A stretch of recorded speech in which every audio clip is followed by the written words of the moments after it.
संगठनों ने भी अपना भरपूर समर्थन दिया था। आखिर ओल्ड पेंशन स्कीम का ये जिन जब जब बोतल से बाहर निकलता है, कैसे सरकार की टेंशन को बढ़ा दिखाता है। दिखाते हैं आपको पुरानी पेंशन 24 में टेंशन।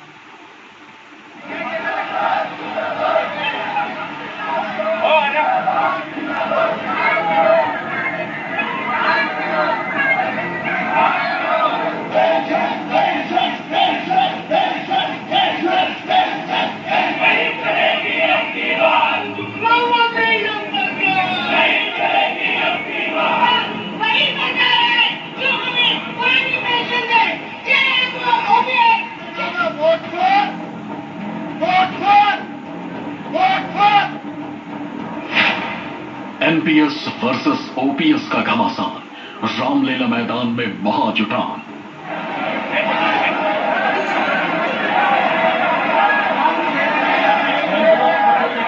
जब हमने इसको पूरी तरह से समझने का प्रयास किया 2010 में, तो लगा कि हमारे साथ बहुत बड़ा छलावा होने जा रहा है। कर्मचारियों की ललकार, पुरानी पेंशन पर हुंकार।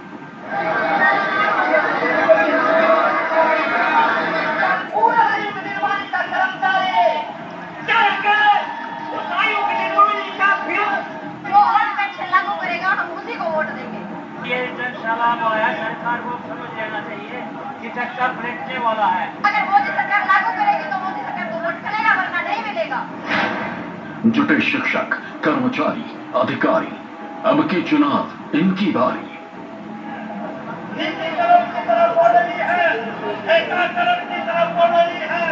किसानों के खिलाफ कृषि बिल ला करके हमारी जमीनों पर कॉर्पोरेट का कब्जा कराने की साजिश कर रही थी, लेकिन अब कहना चाहते हैं पुरानी पेंशन इतनी अच्छी होती है तो यह सांसद और विधायक क्यों एनपीएस देने को तैयार नहीं है? सेना को दे रहे हैं, जुडिशरी दे रहे हैं, अपने ले रहे हैं, ऐसा दोहरा काम क्यों कर रहे हैं? एक देश दो विधायक नहीं चलेगा। नेताओं को मैं कहना चाहता हूँ जो खुद पेंशन ले रहे हैं हमको कितना सिखाएंगे। एनपीएस पर बचा बवाल, 24 में वोट बैंक का सवाल।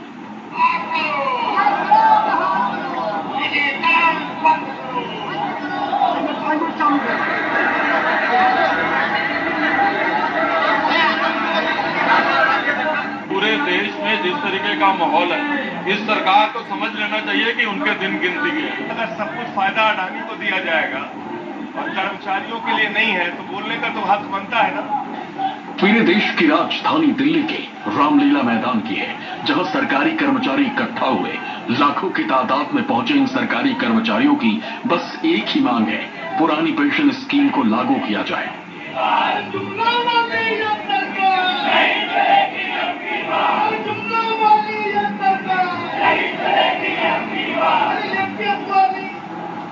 रामलीला मैदान में उमड़े इस हुजूम को देखकर अन्ना हजारे के उस आंदोलन की यादें ताजा हो गईं, जिसने उस दौर की कांग्रेस सरकार की चूल्हे हिला दी थी।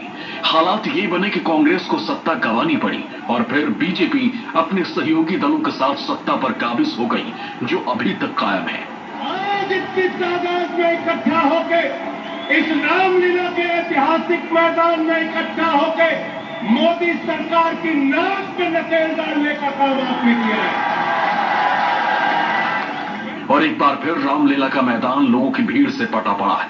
ये वो लोग हैं जो सरकार के मुलाजिम हैं, सरकारी तंत्र का हिस्सा है और पुरानी पेंशन स्कीम की मांग पर अड़े हैं।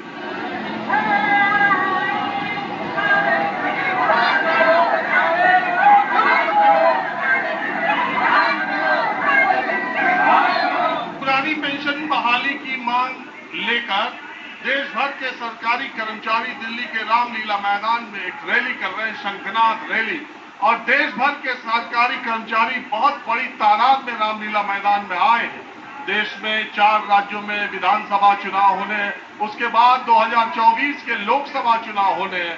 सरकारी कर्मचारियों ने सरकारों पर, राजनीतिक दलों पर दबाव डालने के लिए एक रैली का आयोजन किया है, जिसमें आप देख ही रहे हैं कितनी बड़ी तादाद में पूरे देश से सरकारी कर्मचारी आए हैं। रामलीला मैदान में अब तक जो धरना प्रदर्शन रैलियां हुई हैं, उनमें संख्या की तादाद से ये रैली भी अपने आप में एक रिकॉर्ड बनाती हुई दिख रही है। 2004 में एनपीएस आया, 2023 में इस उसकी डिमांड।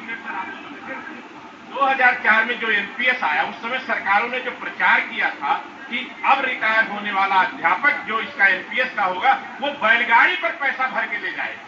और जब हमने इसका अवलोकन किया, जब हमने इसको पूरी तरह से समझने का प्रयास किया 2010 से, तो लगा कि हमारे साथ बहुत बड़ा खराब होने जा रहा। एक बार तो पुराना कर्मचारी भी धोखे में आ गया था कि काश हमको भी एनपीएस मिल जाती।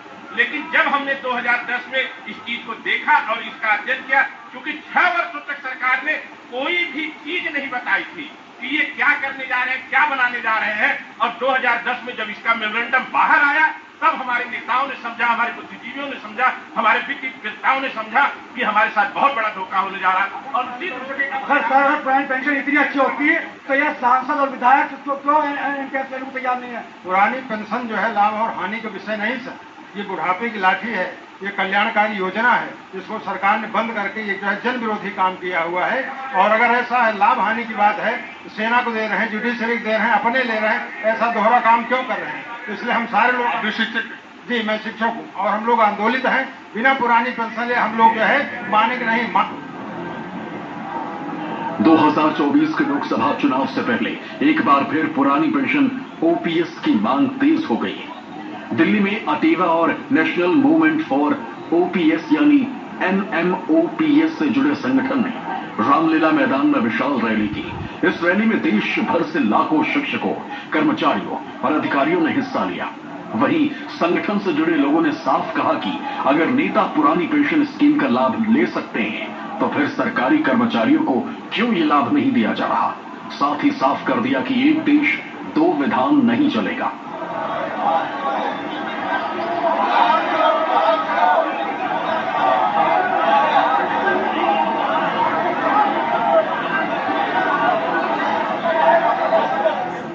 रामलीला मैदान में ओल्ड पेंशन स्कीम के हक में एक बड़ी रैली का आयोजन किया गया जिसका नाम पेंशन शंखनाद रखा गया।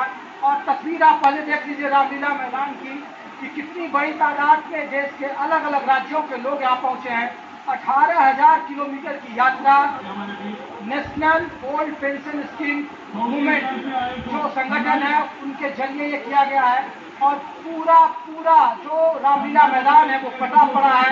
ऐसा कोई राज्य नहीं है जहाँ से सरकारी कर्मचारी यहाँ नहीं आए हैं। और कहा जा रहा है कि अगर पुरानी पेंशन स्कीम को नहीं माना गया तो आने वाले 2024 के लोकसभा चुनाव और 5 राज्यों के विधानसभा चुनाव में सरकार को मुंह दिखानी पड़ेगी। भीड़ आप देख रहे हैं, ये भीड़ हमने किराए पर नहीं लाई है। यहाँ लोग स्वतः अपने से आए हैं, अपने बुढ़ापे की लाठी अपने पेट के लिए। ये किराए के राजनेताओं की भीड़ नहीं है। और यहाँ आज हिंदुस्तान है, कन्याकुमारी से कश्मीर तक। सिक्किम की हमारी बहन है प्रेमा 1000 लोगों को ले गई। सिक्किम हमारा सबसे सुदूर क्षेत्र में है, उसके बाद भी यहाँ लोग क्यों आए हैं? इसलिए आए हैं गोल्ड पेंशन दो। और नेताओं को मैं कहना चाहता हूँ जो खुद पेंशन ले रहे हैं वो हमको नैतिकता सिखाएंगे। इस साल देश के 5 राज्यों में विधानसभा चुनाव हैं। वहीं 24 का आम चुनाव भी सिर पर है। ऐसे समय में इस तरह का आंदोलन सरकार के लिए किसी खतरे की घंटी से कम नहीं। संगठन से जुड़े लोगों का ये भी कहना है कि जब देश के 5 राज्यों में ओपीएस लागू हो सकता है तो पूरे देश में क्यों नहीं। बहुत बड़ी विडंबना है भारत देश के लिए कि कर्मचारी जो 30 साल तक सेवा में मेहनत करता है, ईमानदारी से अपना काम करता है, यहाँ तक कि उसको ऐसे आदेश पारित कर दिए जाते हैं कि रविवार के हॉलीडे की छुट्टी में भी वो काम कर रहा है और उसके लिए पेंशन नहीं है, बुढ़ापे का सहारा नहीं है। एनपीएस में क्या पेंशन बन रही है साहब? 750 रुपए, 1050 रुपए, 2000 मैक्सिमम अभी तक सुना है जो रिटायर हुए हैं। 2000 रुपए तो एक दिन में अस्पताल में खर्च हो जाते हैं। हरियाणा से क्या करते हैं आप? तो ओल्ड पेंशन स्कीम के समर्थन में है। आपकी सरकार वहाँ बीजेपी की है, केंद्र में बीजेपी की है, आप लोगों ने वहाँ प्रदर्शन नहीं किया? वहाँ भी किया है, वहाँ भी किया था प्रदर्शन और अब यहाँ भी बुलाया। सरकार तो कर रही है कि सरकार का खजाना बढ़ जाएगा, बोझ ज्यादा हो जाएगा। आप तो पुराना कोई बोझ नहीं होगा सरकार पे। सरकार इतना खर्च कर देती है बिना काम के चीजों में।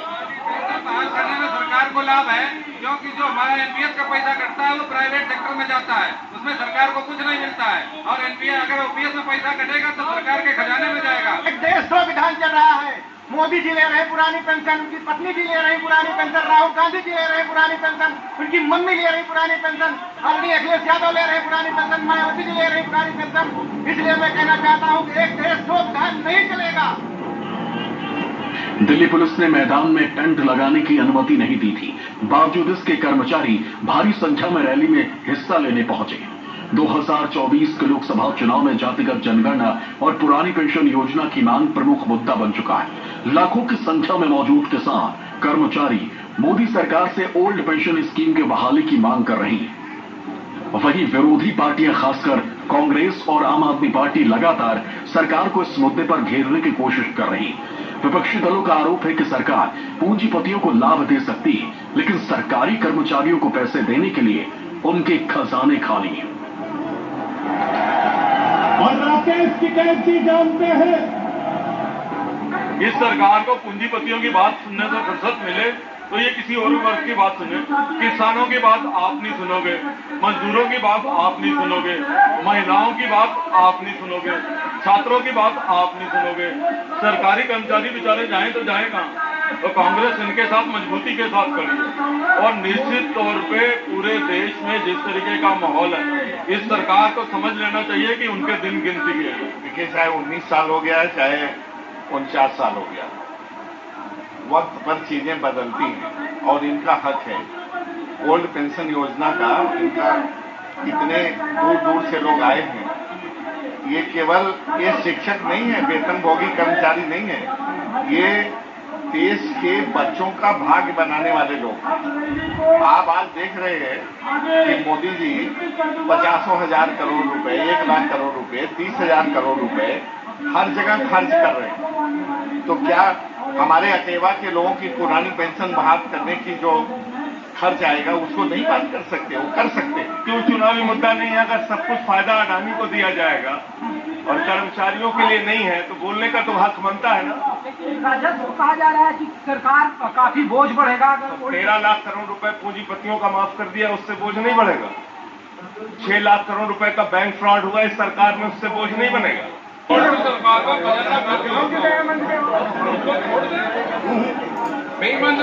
का भाई पेंशन देने में पेंशन सरकार को चलाओगी पकार लग रही क्यों दे रहे भाई?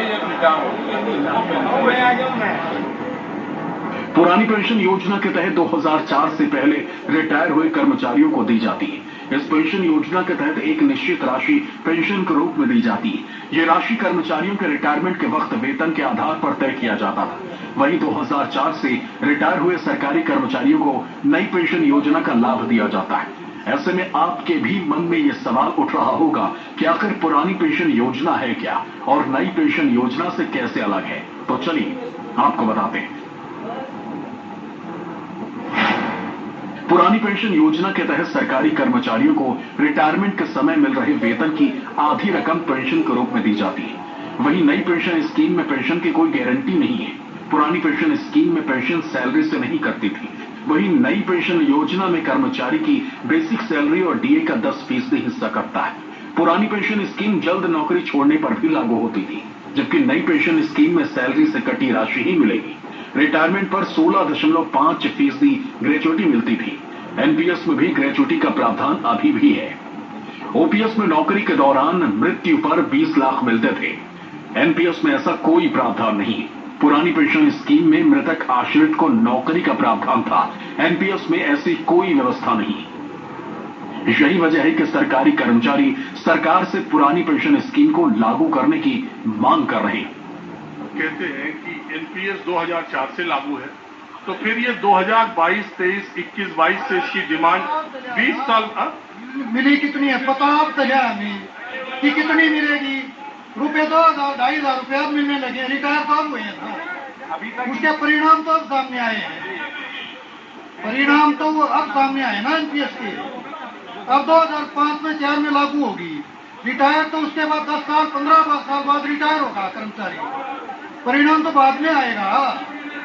देखिए नहीं थी उस समय हम लोगों की संख्या भी नहीं थी, क्योंकि 2004 में लागू हुआ। 2005 के बाद नियुक्त होने वाले कर्मचारियों के बारे में बात हुई कि उसको पेंशन नहीं मिलेगा। उस समय नए उस समय जो पाने वाले थे कर्मचारी थे, कर्मचारी थे भी नहीं। नई पेंशन योजना के विरोध में देश के 5 राज्यों में पुरानी पेंशन योजना बहाल की गई, जिसका मतलब है कि इन राज्यों के कर्मचारियों को पुरानी पेंशन योजना के तहत हर महीने बिना किसी कटौती के पेंशन का लाभ मिलेगा। जिनमें से 4 राज्यों में कांग्रेस सत्ता पर काबिज है, वहीं एक राज्य ऐसा है जहां आम आदमी पार्टी की सरकार है। हिमाचल प्रदेश में पुरानी पेंशन स्कीम लागू है और यहां कांग्रेस की सरकार है। वहीं राजस्थान, छत्तीसगढ़ में पुरानी पेंशन लागू है और कांग्रेस सत्ता पर काबिज है। वहीं झारखंड में झारखंड मुक्ति मोर्चा की सरकार है, जिसमें सहयोगी दल कांग्रेस भी है। और 5वां राज्य है पंजाब, जहां आम आदमी पार्टी की सरकार है। उधर सरकार का तर्क है कि अगर पुरानी पेंशन योजना बहाल कर दी गई तो फिर सरकार पर बहुत ज्यादा आर्थिक बोझ बढ़ जाएगा। पुरानी पेंशन स्कीम को लेकर नीति आयोग का तर्क है कि राज्यों के पास ओपीएस के लिए पर्याप्त पैसा नहीं है। आखिर में पुरानी पेंशन का भार केंद्र पर आएगा। ओपीएस का भार आम नागरिकों पर पड़ना तय है। मूलभूत सुविधाओं में कटौती करनी पड़ सकती है। कर्ज तले दबे राज्य नए भार को कैसे उठाएंगे? राज्यों को वित्तीय अनुशासनहीनता की छूट ना हो। फ्री की घोषणा से पहले राज्य को अपने संसाधनों को देखने की जरूरत है। साथ ही ये भी तर्क दिया जा रहा है कि संसद में पेश हुए कानून का उल्लंघन ठीक नहीं। सरकारी कर्मचारियों की पुरानी पेंशन बहाली की मांग को लेकर विपक्षी दलों की ओर से पूरा समर्थन मिल रहा है। वहीं सरकार कहीं न कहीं इस मामले में बैकफुट पर नजर आ रही है। ऐसे में देखना दिलचस्प होगा कि इस चुनावी माहौल में क्या सरकारी कर्मचारियों की मांग पूरी होती है या नहीं। दिल्ली से राजीव रंजन और ऋषिकेश कुमार के साथ ब्यूरो रिपोर्ट, न्यूज़ 24।